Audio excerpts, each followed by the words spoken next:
the leader's office. Christopher, once again, welcome. We are delighted that we could have you this afternoon with us on a day that has been significant for the National Party because you've had your Northern Conference. The National Party, as people know in this country, has become revitalized over the last 5 or 6 months. It's looking very bright, energetic, with its members on the go. Thanks to Christopher, who has brought in more energy. There are new policies that are being announced so that people can be aware of what the National Party is to offer. And Christopher, of course, is an old friend of mine. I'm very happy to have known Christopher. Christopher has been a leader in the business world for many, many years. He led the Unilever company based out of Canada and the UK. He was the managing director and the chief executive. Everyone knows of Unilever. He's the only leader in New Zealand who has visited India 14 times in his tenure as the Unilever boss. And we are hoping that he would visit India even more often as a political leader. And Christopher is a great friend of the Indian community. He's also a great friend of South Asian communities with whom we are engaged. And we, more than anything, he's a great human being and is a very dear friend. And with Christopher, he knows and we know that we can be very, very relaxed because we are very simple and straightforward people. Christopher knows that. With that, Christopher, may I ask you to give an opening statement?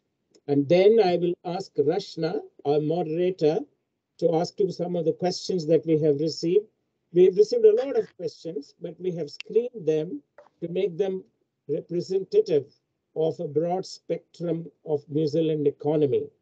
So over to you, Christopher. Please give us an opening statement. Well, firstly, Venkat, can I say thank you so much for organising all of this, and also you, Rashna. It's great to see you all, and thank you, Manesh, as well for the warm welcome. As you know, I have a great support of the Indian community in New Zealand. I'm incredibly proud of the contributions and the achievements that you've made in New Zealand over a long period of time, and the way that you've left your family and your culture and your language and everything you know and have come to New Zealand. You work incredibly hard, taking 2 or 3 jobs on to get that deposit for the house or for a business, and then you work incredibly hard and you contribute incredibly positively to New Zealand and to our community. So we just want to say thank you for everything that you do as New Zealanders and making sure your community stays really vibrant. And as a result, we're a much more diverse, much better place economically and culturally as a consequence. So thank you for your chance for letting me have a chat with you today. I guess I feel that we're at a crossroads in New Zealand. I think, the reason I've come to politics is that I feel fundamentally we're heading in the wrong direction. I think we've been playing a very small, a very inward, a very negative, a very fearful game over the last few years. And New Zealand at its best is a confident, aspirational, ambitious, positive place that goes out and actually backs people to make things happen. And I'm concerned that the country is not being a society of opportunity anymore. I want to believe that young people can choose to stay here, to start a business, to raise a family and make a contribution to their community. So I know we've got the best country on planet Earth. We're really lucky to be able to call it home and to be able to live here, but we will get the country that we all deserve. And we have to now rise up and deal with the challenges that we've got, but also realize the opportunities, the tremendous opportunities that we all have to make this a much better country going forward. And with that, happy to take any questions you may have. Thank you. Thank you very much. Rashna, over to you. Please ask. Thank you. Absolutely. If necessary, I'll come in. Please go ahead. Thank you very much, Venkat. Thank you very much, Christopher, for being with us today. We members who have just joined in, we've got Christopher Luxon, leader, New Zealand National Party, and member of Parliament for Botany. Good afternoon, Christopher, and thank you very much for having made the time for us today. Now, as you would be aware, this is a joint discussion co-hosted by the Indians Living in Auckland Facebook group, 50,000 members and readers of the Indian Newslink, and its editor, Mr. Venkatraman. As we briefly mentioned in the beginning, we hold these live discussions once every month with an important guest. Before every discussion, we throw the floor open to our members and ask them to send us their questions. We picked the most frequently asked questions. Christopher, we're really looking forward to an informative discussion with you today. Great. Venkat, may I start with the questions, or you have anything to say? No, Christopher's time is very precious. Go ahead. Yes, absolutely. Christopher, on to my first question. What do you envisage New Zealand to be in 5 years' time if you form the next government in 2023? Well, thank you, Rashna, for your questions, and good to see you again as well. The reason I've come to politics is that long term, we want this country to realise its maximum potential. And that means its maximum potential economically, socially, and environmentally. We want to build a country where everybody can flourish, irrespective of your circumstances, that you actually can realise your version of the Kiwi dream and you can get ahead and do what you want to be able to achieve and do. And importantly, as I alluded to before, we want it to be a society of opportunity, where there is an equality of opportunity, that it doesn't matter which circumstance you've come from, you get a shot at your version of the Kiwi dream. And so that's the ultimate picture of what we want to build. But in the first 5 years, when we come to government, the country's going to be, I suspect, in quite a tough place based off where we see things going economically. And the single biggest challenge that we as a new government have to be fixated on is how do we ultimately lift wages in New Zealand? How do we get to become a more prosperous country? And the reality is that we are already some of the hardest working people on planet Earth, but we actually need to work smarter in order to access higher wages and incomes. And so therefore, there's 5 things that will drive our prosperity that will be the focus of my government. The first is we have to build a world-class education system so that we actually have the skills and our own people to be able to power this economy, but to be able to access higher paying jobs over time. We have to make sure we can invest very strongly in infrastructure so we stay connected to each other, but also connected to the world. And thirdly, we have to really invest in technology and research and development as well, because we know that can really transform the productivity of our businesses. We have to have a very pro-business environment, and we have to be connected to the world. And if I'm honest with you, I don't feel we've been doing those 5 things very well over the last few years. And that's where we're going to have to double down and make good long-term investments to get different outcomes as a result. A good example on the connection to the world piece is that you would have noticed that Australia and now the UK have an early harvest FTA agreement with India that was announced over the last few months. And they've been able to negotiate that, work that all through the COVID period. And I just think New Zealand hasn't been keeping up as the rest of the world's taking off.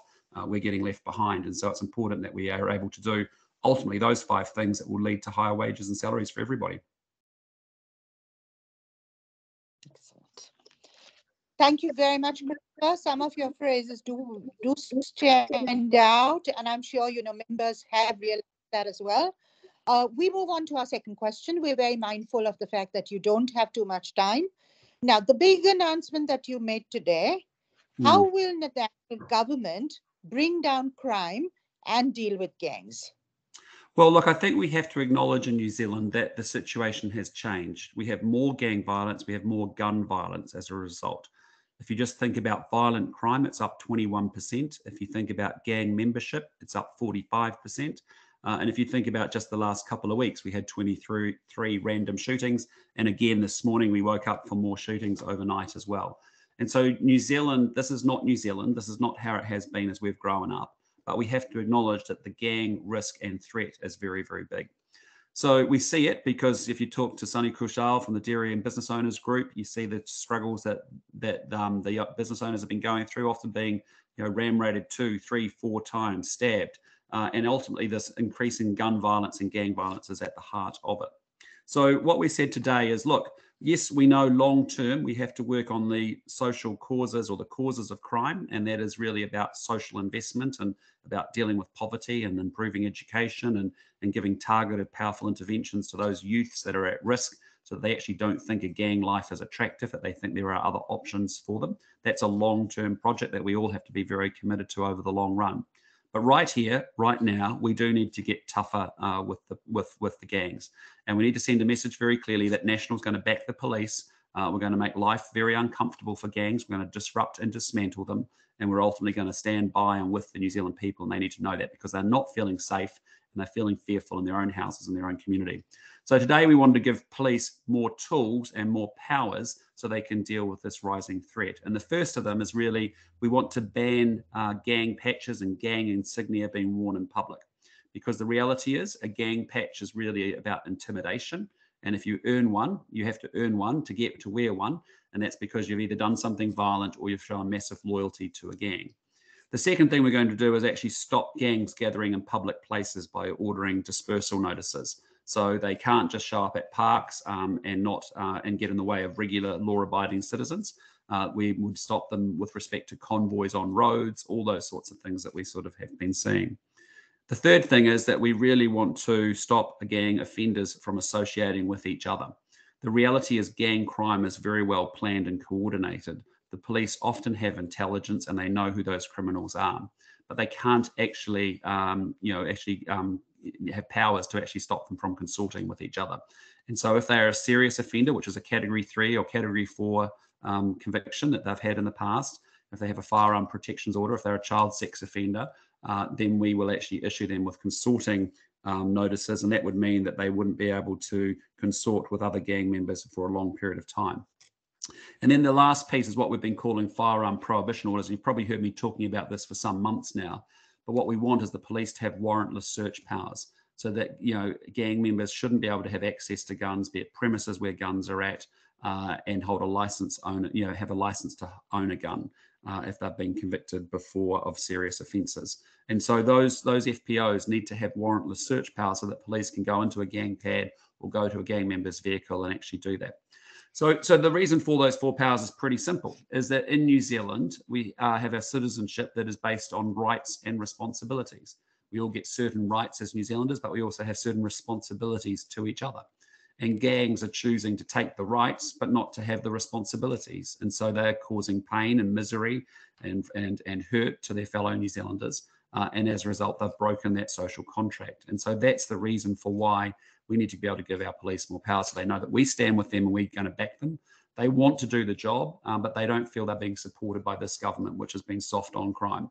And that comes right from the top. And so they want to know they've got the tools in order to get on and do the job with what is a rising and an escalating threat that we face. Thank you, Christopher. This is a topic that's practically discussed on our page every single day. Yeah, it's a really serious one, and we've got to be tough on crime, and we have to be tough on the causes of crime. And one takes a longer term time frame, the causes, but right now we need to acknowledge the threat has changed, and we need to be able to give our police more power so they can crack down on it. And obviously we'd do that with the support of a dedicated gang unit as well, which we would have when we come to power as well. Thank you very much, Christopher. Moving on to my next question. What will the national government do to control inflation, bring down the cost of living and fuel prices? Yeah, well, it's a good point, Rashna, because inflation is at the highest it's been in 31 years. And if you've lived in New Zealand for a long time, over the last 30 years, we've had very stable prices and low levels of inflation. And the reality is, many of your watchers will know from other countries, and certainly New Zealand in the early 80s, is that you can get to double-digit inflation and interest rates pretty quickly. And when you do, it gets into an economy. It's hard to get out. It causes a lot of pain and suffering. So that's the new phenomenon in our economic cycle at the moment. And as a result, inflation's up 7%, but wages are only up 3%. That means everybody's worse off than they were 12 months ago. Their money doesn't go as far, and they're struggling to get ahead. And the people that I'm concerned about are actually the squeezed middle, the people that actually don't get formal government assistance in terms of handouts or benefits, but they don't have enough. They've got good jobs, average incomes, but they're still having to face rising interest costs with the mortgage if they're lucky to own a house. They've got rents up $150 a week. They've got food at record highs for over a decade, and they've got fuel at high prices over $3 at the pump. So they're the people that actually have good jobs, average incomes, can't get ahead, and then start to ask questions about, maybe I can go to Australia because housing's cheaper, salaries are higher, and the cost of living's lower. And that's just not something that we want to see. So what would we do about it? The first thing you've got to do is actually stop costs being passed on to businesses that then have to pass them through to consumers, which leads to higher prices. So if you can think about things like The jobs inflation, the national income insurance scheme that the government's proposing is going to be a 3% jobs tax, essentially. And so that would drive prices up and therefore for consumers. If you think about national awards that the government's proposing, that's going to be adding cost to small business owners. It'll have to reflect in higher prices. If you think about things like landlords, for example, by extending the bright line test and removing interest deductibility, the IRD said to the government, don't do it because it's going to add costs. And lo and behold, weekly rents are up another $50 in the last 12 months since those changes were announced. And so we've got to stop adding costs to businesses that then get passed through to consumers with higher prices. The second thing we've got to do is remove the bottlenecks in the economy that are constraining productive growth. And they really fall into two buckets. But the major one, of course, is immigration, where we have major problems and the system has become completely stuck and gummed up and is completely calcified. It's not working. And as a result, we have massive labour shortages and businesses can't actually get the workers they need in order to be able to run their businesses and to make their revenues as they are. So they can't maximise their revenues and they're getting hit with increasing costs and they can't get ahead. Likewise, there's just an awful amount of bureaucracy that's been created in government in Wellington. 14,000 more bureaucrats with more red tape, more costs, more compliance, coming at a cost of almost $2 billion a year. So remove costs, remove the bottlenecks. You've really got to go after government spending. You know, they're spending $127 billion. Government spending is up 66%, but you haven't had a 66% improvement in outcomes or public services. They spend $51 billion more this year than they did in 2017. That's post-COVID. And it really, a lot of it is being spent on dumb stuff. It's a lot of it's wasteful money, and a lot of it's actually being spent, but it's not getting improved outcomes because they're spending more, hiring more people, but getting worse outcomes. And the last piece is really to make sure that we do something really serious to deal with the cost of living crisis, rather than this sort of band-aid package that the government put together in the last week before the budget under pressure from us, the opposition, and also the media. You know, that's only a $27 a week payment for 3 months and then it stops. What we're saying is, look, just take the current tax thresholds and lift them up by the amount of inflation that's been created by this government since it came to power. It's about 12%. And that would mean that people get to keep more of their own money, and an average household in New Zealand here would have $1,600 a year to keep of their own money to spend as they see fit, rather than sending that money to Grant Robertson to waste or to do silly things with. We think New Zealanders should be trusted to keep more of their own money and to have lower taxes as a result, so they can spend it or save it as they see fit. So it's really important, because as we go forward, as inflation gets a grip into an economy, as you'll remember from economic history, it's really hard to get it out. And we've been talking about this now since the first, from my first week as a leader 6 months ago. We've been saying, hey, listen, there's some amber dash lights showing up. We need to pull up and rein in the spending, and other OECD and others have been recommending as well. And so the longer it goes, the worse and tougher the medicine gets. And you're starting to see that, right? I mean, you're seeing the interest bank, the Reserve Bank governor using what's called monetary policy, and he's raising interest rates to put the brake on the economy because that's what curbs inflation. But on the other hand, you've got the government with using the fiscal tool set and actually putting the foot on the accelerator and having record levels of government spending. You want those two things working together so that we really nip inflation in the bud and we get it back under 3%. And so we all have stable prices as we go forward. Thank you, Christopher. That was, a lot to take in, and good to hear how you've got it all sorted out for people to understand. What changes will you bring to education to improve the numerical and literacy skills of our children? You mentioned education as a part of the Kiwi dream. Yeah, look, I mean, education's a major, because essentially we have, we've spent $5 billion more on education. We only have 60% of our kids going to school regularly, and we've actually had worse maths, reading and science scores, and our literacy and numeracy has fallen dramatically against other countries, but importantly against how previous generations of Kiwis have performed as well. So we have some major, major problems with our education when 40% of our kids on average don't have regular school attendance. It's not just a social failure, which it is, it's actually a future economic crisis if we're really honest about it. So we have to get our kids into school. We have to make sure we're teaching the basics very well in our education system. We've got good pedagogy and good curriculum that teaches numeracy and literacy particularly very well. We have to make sure we're investing in our teachers so that they can actually teach confidently the basics.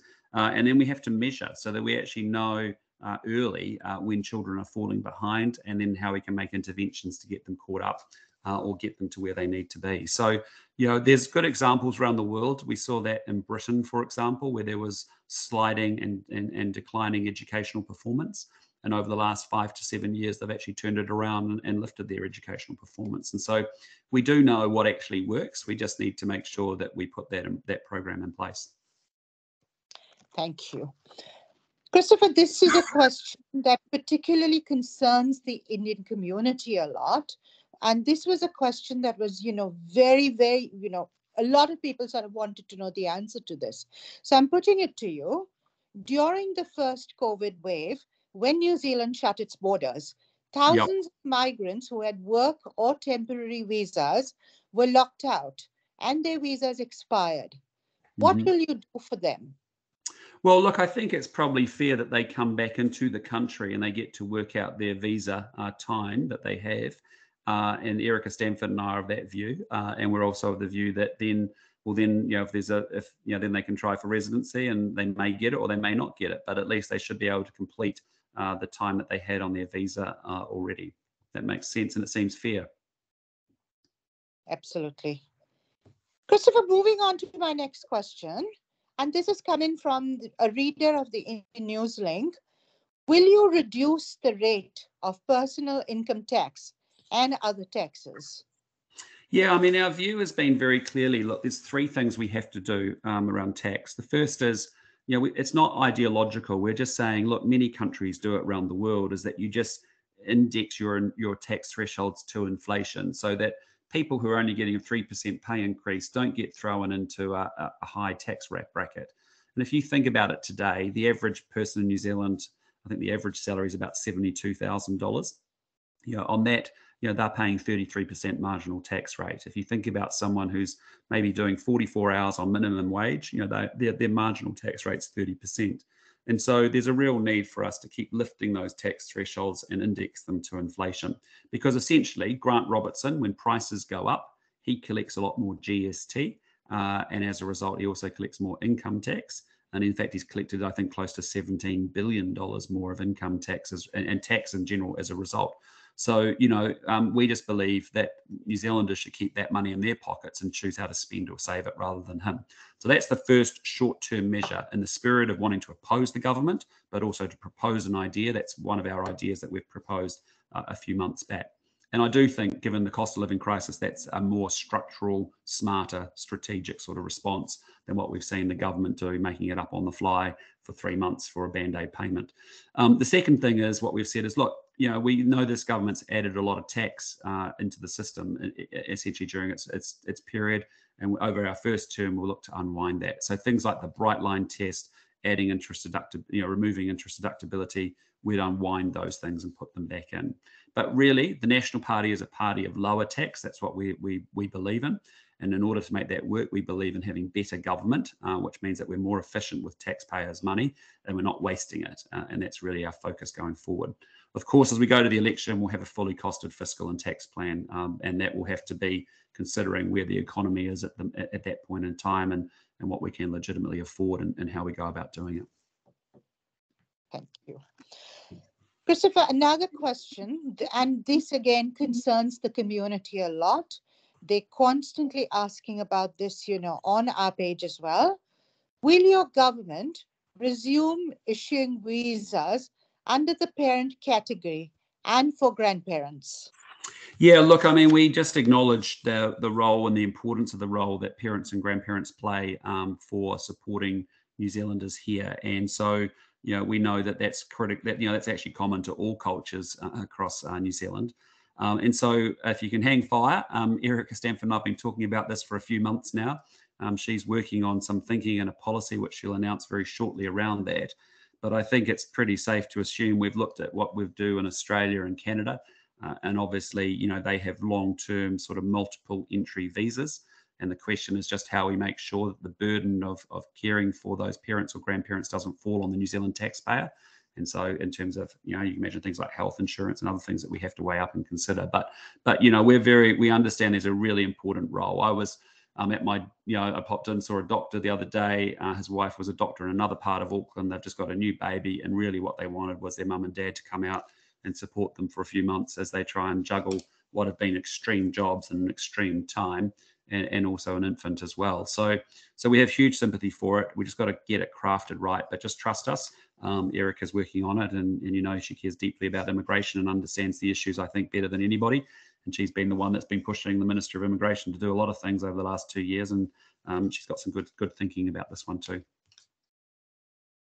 Fantastic. On to my next question, Christopher.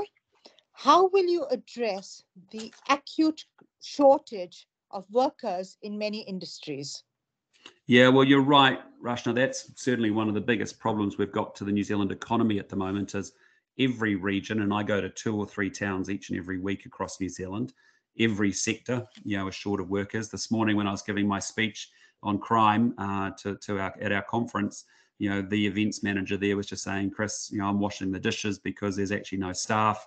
And actually these people here that have shown up to serve the morning tea have actually, come in off their schedules, and we've asked them to do a lot of extra stuff, and they're doing it. So we have major problems in every sector of the economy. And it's partly because this government has been anti-immigration even before COVID, to be honest with you. If you remember those times before COVID, February 2020, processing visa times had actually sort of increased dramatically over that period of time of the government as well.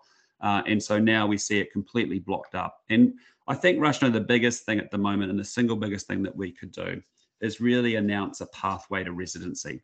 Because the reality is this: there is a global war for talent on as economies rebuild post-COVID. And I keep looking always at Canada, and I keep looking always at Australia, and I can see that they have clear pathways to residency. So the reality is, but if you jump on an Immigration New Zealand website right now, there's nothing spelled out. So you don't know how it works. Even more recently, we've announced this green list. We've got nurses, I think, on the B list, as it's called. They can come here, be here for 2 years. But there's nothing on the website. There's no detail about actually how they actually get to residency ultimately. So that's the thing we have to do, because people won't apply to come here if they don't think there is a pathway to residency. True, very true. Christopher, this is a question again that concerns a lot of members of the community because, as you would be aware, Indians do have a number of businesses, and, these are small and medium business owners. Small and medium business owners, as we are all aware, have suffered deeply in the last, sort of year and a half, partly because of COVID and lockdowns, but, also things like, infrastructure, incompleted infrastructure in the Auckland CBD. So what would be your view as to, relief measures for them? Well, I think you're right. I think small business owners have been taking it in the neck from everyone on all sorts of fronts. They've been dealing with COVID and trying to survive that. They're dealing with rising levels of crime and violence with their businesses. They're dealing with a government that's just been loading up costs and more compliance on top of them. Just think about the minimum wage increases, the 5-day sick leave, the addition of an extra public holiday, and we're about to get national income insurance, and we're also going to get national awards. All of that is just piling huge amounts of cost up on small businesses. And it comes from a perspective because not many people in the government have actually run a small business, to be honest with you. Not many of them have had to lie awake at 2 a.m. on a Thursday morning thinking about how they're going to make payroll or not and meet their obligations of paying their employees. So they don't understand that it's actually small business that is the lifeblood of New Zealand. So I want to say to all those watching that are in small businesses, thank you, because I know how tough it has been and how you haven't been supported by government. And so for us, we really got to work very hard at making sure that there are things that we can do to incentivize small business owners to invest in their company and their people. We need to make sure we remove an awful lot of costs and compliance and red tape that is getting in the way of them moving on and getting things done. And it ranges from everything from resource consents for housing and new builds through to all sorts of crazy reporting obligations that they might have. We want good regulation. Don't get me wrong. In New Zealand, we are a country that will have a very strong rules base and will have very, very clear regulation. But with all that bureaucracy added into Wellington, we just end up with an endless set of regulations and rules that comes out of that that doesn't make a lot of sense. And no disrespect, but having spent a bit of time in India, that's probably the bureaucratic capital of the world. And that's not something we want to see repeated here in New Zealand, where it's just endless bureaucracy, which is sort of feels like how we're going at the moment. Absolutely. Christopher, one more question that sort of concerns everybody. And again, like I said, we've picked up the questions that were most frequently asked. How will you deal with China in terms of its growing influence in the South Pacific region? Well, look, I mean, I think certainly the geopolitics are shifting and changing, as we've all observed in the Pacific over recent months. And really for us, our answer is pretty simple, which is, two challenges to the government. One is actually how good are our relationships and partnerships with the sovereign states within the Pacific Islands? Are they as good as what we actually think? Are they actually as good as what we think they are? And the second thing is, we want to see a New Zealand government that's out there engaging in the world. It's really important. As I said to you, New Zealand is a trading nation. We have to do business with the world. We do not get rich selling stuff to each other inside New Zealand with just 5 million people. We have to go out to 195 countries, 7.8 billion people, and sell New Zealand's products and services. And so, we do need to be in Delhi and talking to the Indian government, as difficult as it is, and as not as open to a free trade agreement as they have been and projected. It's interesting those early harvest agreements have been done with the UK and with Australia. Australian wine will probably sell for half the price in India as New Zealand wine because of removal of tariffs as a result of those agreements. So, we need to be out and involved in the world in terms of RCEP, which is the new agreement that we've signed, free trade agreement, regional agreement with Indonesia and Southeast Asia. There's a lot of opportunity for New Zealand exporters and businesses in those markets as well. So, and we've obviously got to convert the British free trade agreement as well. So, yes, we want to keep doing business with China. I mean, it's a phenomenal story for New Zealand, the fact that our trade has gone from $2 billion to $30 billion. And there are millions of New Zealanders that are employed indirectly or directly because of the business that we do with China. It's our number one trading partner. It's twice the size of the US, or 3 times, I think, the size of the US. So it's a phenomenal amount of trade that we have. But we will also stand up for our values and our liberal Western democracy and values. And we need to talk very directly to our friends in China when we disagree with them on values.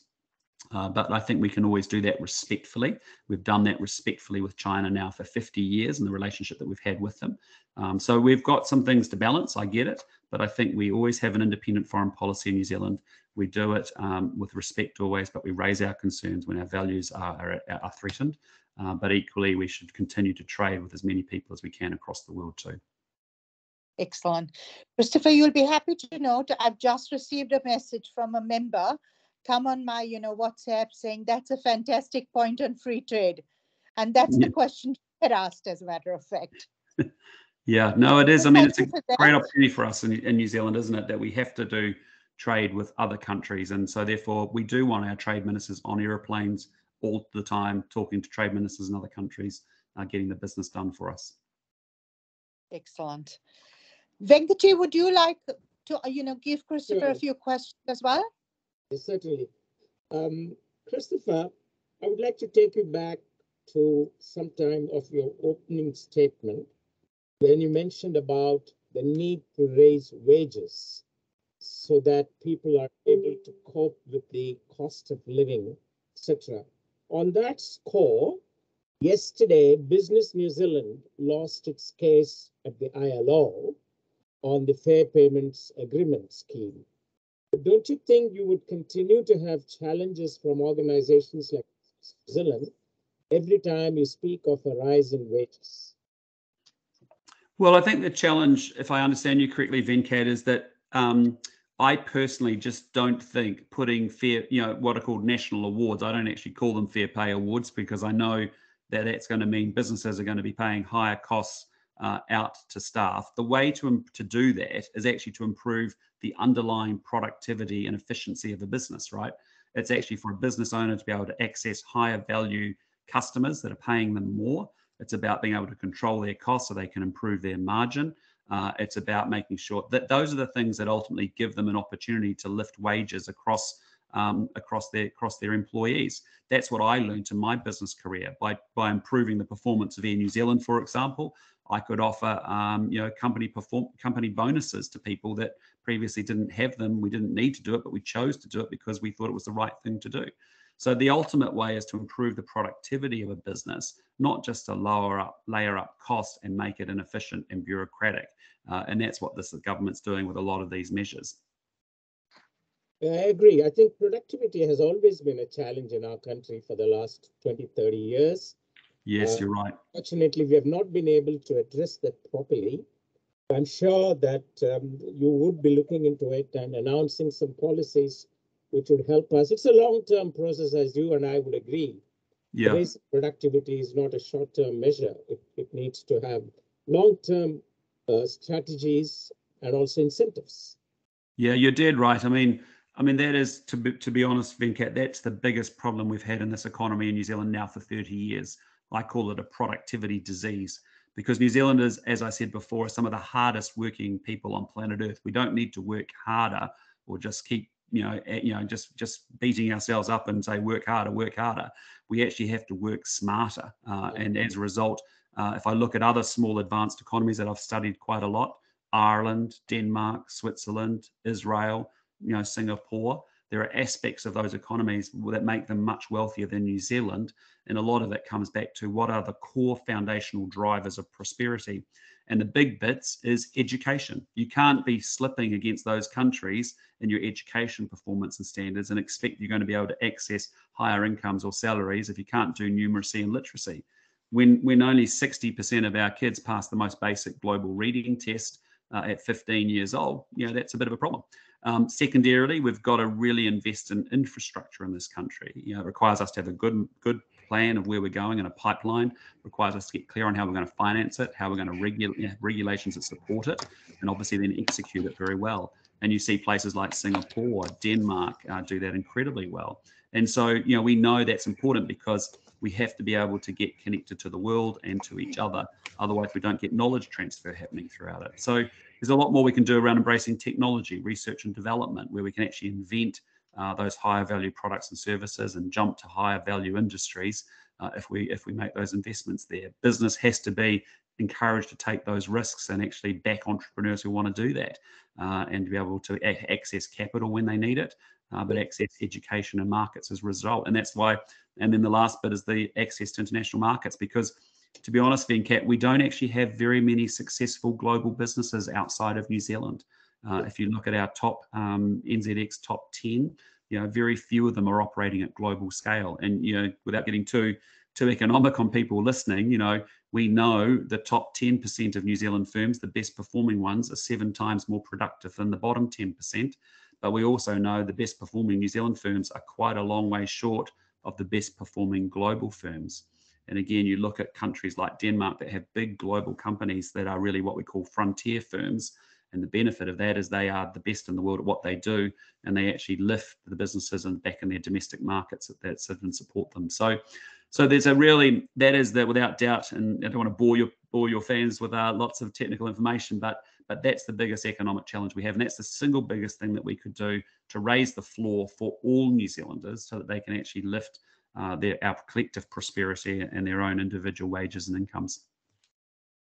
Christopher, I'm sure you've had a conversation in recent times with the Vice Chancellor's Committee. The universities are crying out for either more funds or allow them to have more students from other countries. So which is the option that you would like to exercise as a part of your education policy? Would you like to inject more money into universities or allow them to recruit more foreign students?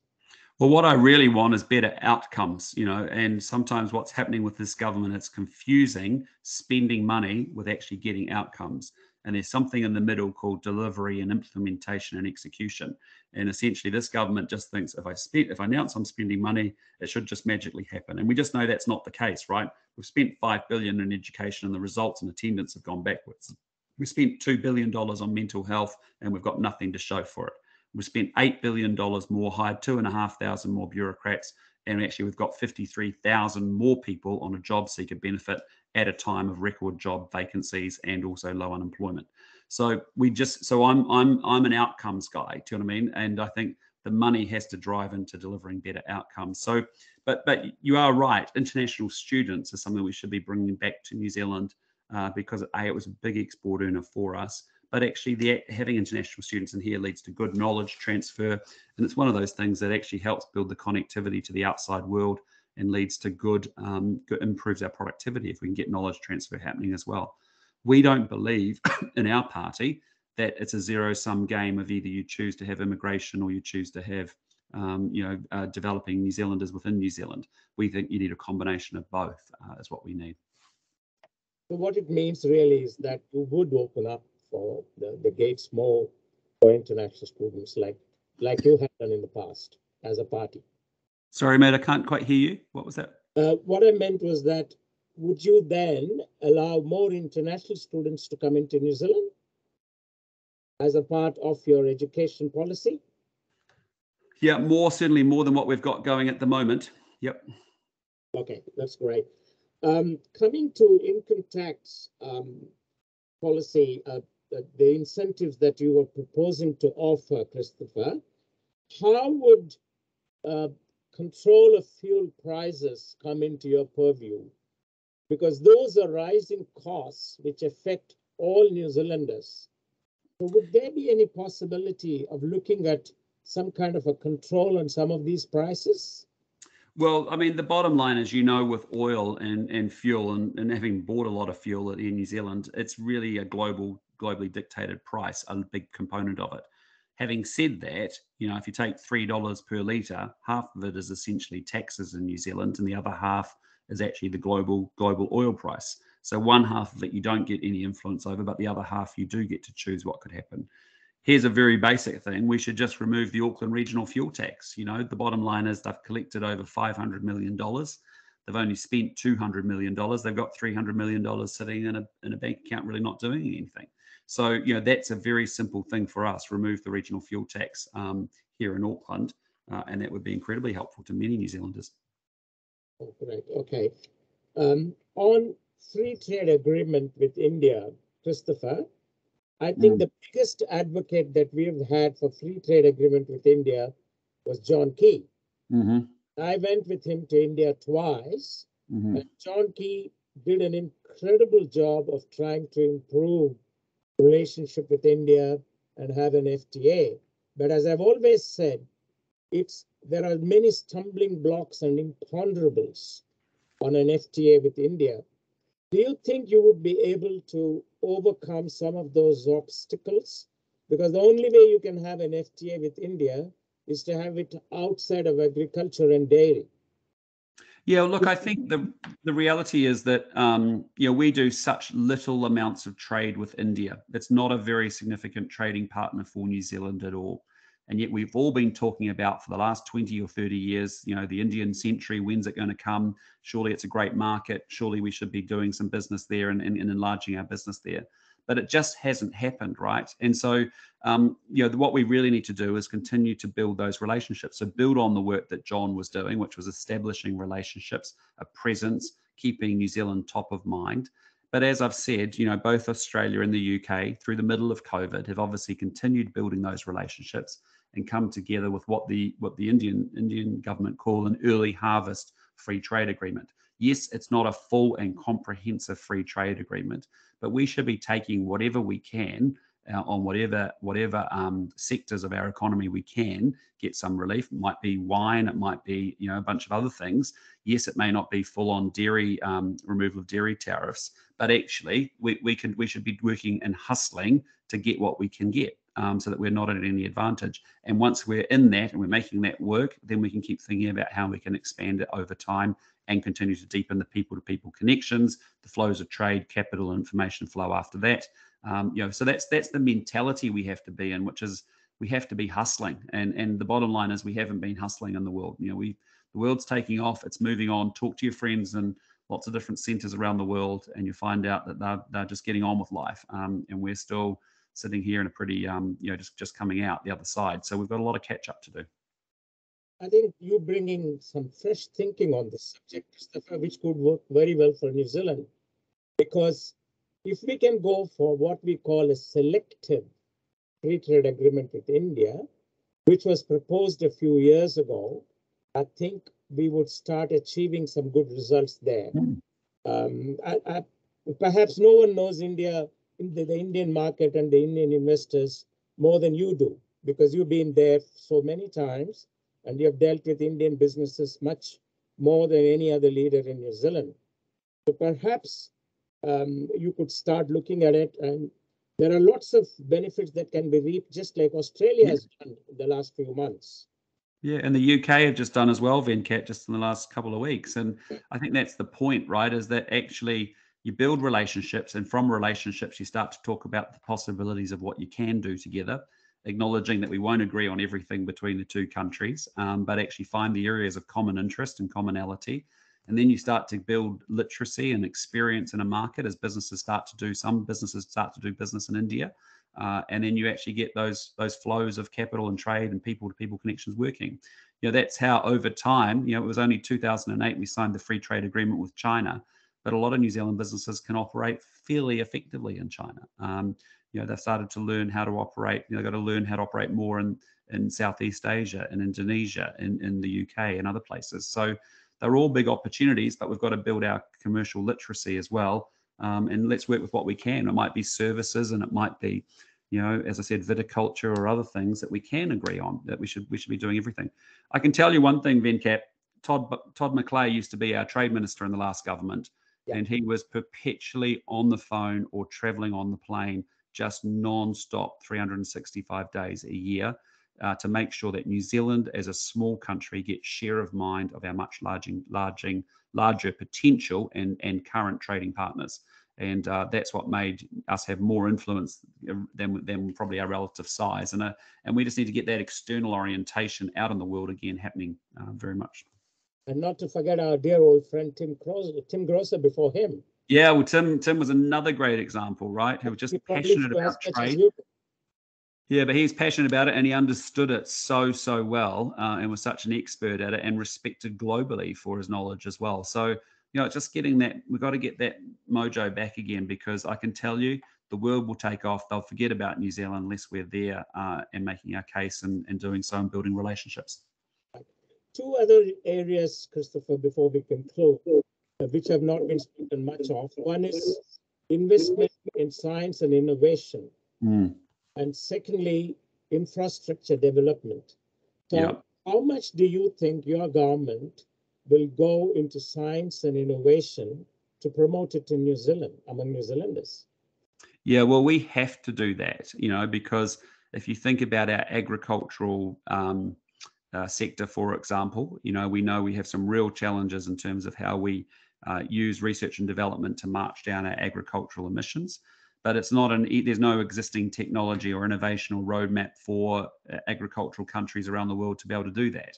And I think rather than being negative on farmers, we should actually back ourselves and actually make big investments in that space so that we can actually lead the world through that. And that's exactly what we should be doing. We are the world's best farmers. We are the most carbon efficient producers, and we should continue to be so. We shouldn't let the Dutch or the Danish overtake us over time. So we need to go back and look at the ecosystem as well, because sometimes in New Zealand, we have a lot of subscale research and development, and we need to think about how we actually are commercializing it, not just coming up with this great number 8 wire innovation creativity, but actually converting it into real dollars. So, we really want to go back, look at that chain of research and development. Judith Collins and Andrew Bailey have been looking at that pretty closely now to say, how could we improve that so that we do put more money in research and development so that we can actually get our businesses to sell higher value, more innovative products at higher margins, which is what ultimately leads to higher incomes and salaries. Yep. And on infrastructure, Chris? Yeah, well, on infrastructure, we are a very tactical country. We haven't approached infrastructure very strategically. We had a regional growth fund where we actually run around the country sort of doing a lolly scramble, and anyone makes a pitch as to what their best projects actually are. We need to be much more strategic, much more systemic about how we go on and do that. A lot of our infrastructure challenges come down to not good clarity between central and local government. It's how we've run the country in the 1970s. but the world's kind of moved on. And so we need to reimagine how local and central government work together to deliver the key bits of infrastructure for a region of New Zealand that actually means that it impacts the most people and has the best return. And so those are projects that we should lock and load on for the next 10 years and say, right, it's this set of roads, it's this set of climate mitigation, it's this set of hospitals and or schools, and we've got to work out how we do that and how we fund that. But at the moment, we've gone through big investments with COVID and we've actually got nothing more to show for it. We don't have any extra ICU beds in New Zealand. We haven't got any intergenerational legacy of that spend in the country as well. So I do think, Venkat, infrastructure is something that we have to reinvent and solve for in New Zealand because it's just not working. We live in a country the size of Great Britain and Japan with a lot less people and more expensive house prices. Well, why is that? Well, it's because we can't unlock land and we can't get infrastructure to that new greenfields development, yet other countries are able to do it. We've got an RMA that gets in the way, that slows things up. Resource consenting has doubled in less than 10 years. The industry spends $1.3 billion on consenting, and you can see things aren't getting done. So we have to blow that up and really think that through a lot. I think what it all comes down to is that we need fresh thinking, we need fresh strategies, and we need to look at New Zealand anew, if you like, so that we can move forward. What's the feeling? What's the pulse of the people? We've been meeting hundreds and thousands of people over the last 6 months. You've been to most Middle New Zealanders. What are they telling you, Christopher? Oh, look, most New Zealanders are actually sensing that we've got some challenging economic times ahead. They're sensing that they've got a government that actually is all spin, no delivery, and not getting things done. And so it's very interesting, Venkat. We just had the biggest budget spend up in the history of New Zealand, and the government's polling went down by 2 points. And that's essentially New Zealanders seeing through all of that and saying, hey, listen, you're just spending money, but you're not actually you're spending it on things that aren't taking the country forward, or you're not getting good outcomes. And they can see through that. So they want a government that gets things done. They want good economic leadership and management. And I think that's why we've been doing much better. But there is a real mood for change starting to build in the country. It's very obvious as I move around. In a short period of time, people have sort of said, hey, listen, no, we need to get our strong economy in place. Because if we don't have a strong economy, we can't invest in healthcare. If you don't have a strong economy, you can't really invest in education. If you don't have a strong economy, you can't invest in police or in the environment in the way that we want to do so. So we have to get that economic engine sorted and growing and bigger and firing on all cylinders so that we can actually make the powerful interventions we need to around poverty, around education, around healthcare and other things as well. So, that's the foundation for enabling us to get on and get to do better as a country. So, but what I'd say to you, it's pretty exciting. I know I don't mean to depress you with all the challenges that we've got, but they're just challenges and they just work, and we've got to go to work together as community, as businesses and as government, are all working together on these challenges and these opportunities that we have. It won't just be a government-only responsibility. Yes, we set the framework, but we do need our businesses to start to go learn how to operate in other markets around the world. We do need our community organisations to be, meeting the need of people locally, so that we can support them better, so they can actually deliver better outcomes for people as well. So, it's pretty exciting. We live in the best country on planet Earth, as I said at the beginning. We'll get the country we all deserve collectively. We deserve the very best, and it's pretty exciting when you think about the future of what New Zealand could look like. It's pretty exciting stuff. Do people tell you, like I tell you, Christopher, that Christopher Luxon prior to November 30 and Christopher Luxon today is a lot different, is a lot bubblier, is a lot more energetic, and he's a lot more active. Are you being told that? I missed that. Sorry, what were you trying to say? I said people who know you, do they say that since you became the leader, you're a lot more energetic? Oh, no, it's just more you've got a responsibility to make sure that you're getting the team working together. And I think we've got a great team in National. I think you start to see it when you think about Mark Mitchell, who would make the better police minister, him or Poto Williams. When you see Erica Stanford doing her work on immigration, and you think about her versus Chris Farfoy. So I think ultimately, people are, you see Nicola Willis doing a great job on finance, and, Shane Retty on healthcare, and Matt Ducey on mental health. I've tried to make sure that we're using the talents of the team that we've got, that we're playing as a team, because I believe politics is a team sport, not an individual one. and that we've actually got the right people in the right places with the right ideas that are going to take the country forward. And so over the next 18 months, it's a big job interview, obviously, for me and for our party. And we want to present as an alternative government in waiting. And if we do that job right, we'll earn back the trust of the New Zealand people. And in 2023, we get to go turn the country around. I think that's great. Rashna, do you want to say anything before I conclude? Yes, I do. Thank Venkat. Thank you. Christopher, we're very mindful of your immensely busy day that you've had today. I think most of your days are like this. If I go by what I read. And before, we end the interview, I would actually like to take this opportunity to personally thank you for having accepted our invitation and also addressing our discussion today. I'm sure our members have heard a lot and are taking in a lot today. And I'm sure, we'll have a lot of, comments tomorrow, and I shall pass on, to your office. We hope to have you again. And, thank you very much for everything you've done. And we hope to, you've got a lot on your shoulders at the moment. Oh, look, it's been fun being with you guys, and I really appreciate everything you're doing. And it's just awesome that you've got groups and forums like this to keep the community together, but to discuss things in the community and to be able to articulate them. Because even in the questioning, I come away with one or two thoughts about what we need to do in order to support people better. So I really appreciate your time as well. And to everyone, have a great weekend. Take care. Christopher, before you go, Thank you. I just want you to know that perhaps I'm one of the few who has a lot of opportunity to work with the team that you have. I must say that you've got a fantastic team in Wellington. I don't want to give names because it will embarrass them, but they are great. Yeah. If they continue to give you the kind of support, then you can be sure of what you're doing, Christopher.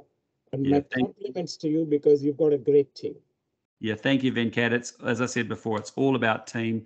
It's having people that are personally humble, but actually have massive determination for the country. And we've got a great bunch of people. So again, thanks so much, guys. We look forward to seeing you shortly. Take care. Thank you very much. See See you, ya. Christopher. And if we can continue for a couple of minutes, Rashna, we'll say goodbye to Christopher till we meet again. Thank you, Christopher. Absolutely. Have a great weekend. See you guys. Take care. Thank you, Christopher. Venkat, would you mind announcing our special promotion? I understand that there was a competition or a lucky draw announced as a part of this afternoon's discussion. And Rashna and Munish, they had earlier announced 2 Prezi cards as gifts. Each of them is valued at $50.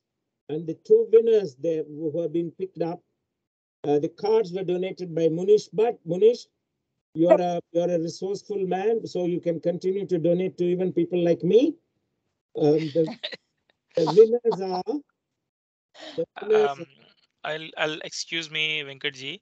There is one guest, Farnaz Nanzi, put up his hand for some time now. If you guys have some time, please address their question. Yeah. Before that, can I announce the winners so that we can? Sure. The winners are Farnaz Shahanua and Shiv Kumar. I repeat, the winners are Farnaz Shahanua and Shiv Kumar. Congratulations to both of you. I believe Rashna will be in touch with you as to how you can collect your Priestley cards. Yes, Vasu, please let us know who wants to talk. Farnaz, what's your question? You raised. Congratulations. Are you the winner? Yeah, I don't think so, but Farnaz looks like got a question. Yeah. Yeah, go ahead. We can't hear you, Farnaz. You can put your question in the chat, so either Rashna or Venkat will get back to you. That's the best solution I would suggest to you. Try and unmute if you like, Farnaz. We can wait for a couple of seconds. Yeah, she's not muted, but looks like there is a disturbance. Okay. Anyone else? Anyone else? They can send us their questions, and Venkat, we can pass them on to you or Christopher.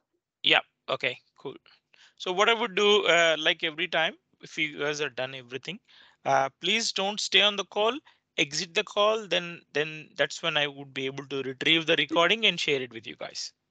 Yeah, and Absolutely. Vasu, we will have a chat after this is over. If there is anything, Munish, are you there? Munish, please unmute. I doubt he's there, Venkat. He was going for the game. Who's that? No, Munish is here, Munish is there. I can Oh, say him. sleeping guest. Yeah. I'll stay here.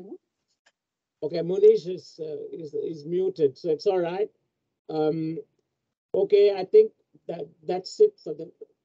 Who's raised the hand? Farnaz. Yeah, Farnaz Nanji is raising the hand, but she's not able to reach across to us vocally. So Farnaz, please send us your question, then we can take it up further.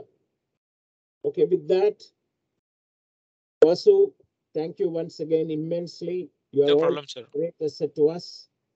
And Rashna, thank you for taking up those questions. Munish, thank you for the opportunity. And everyone who has attended on Facebook, through Indian Newslink WhatsApp, and other channels and platforms. Please continue to be with us when we have our monthly chats. We are looking at the next speaker for the month of July, which we will, who the name of the person will announce shortly, and then you can ask questions. With that, I wish all of you a pleasant weekend. Thank you very much. I'm signing off. Good evening to Thank all. you very much, Good night, Vasu. everyone. All of you, please log off. Thank you. Thanks a lot, guys.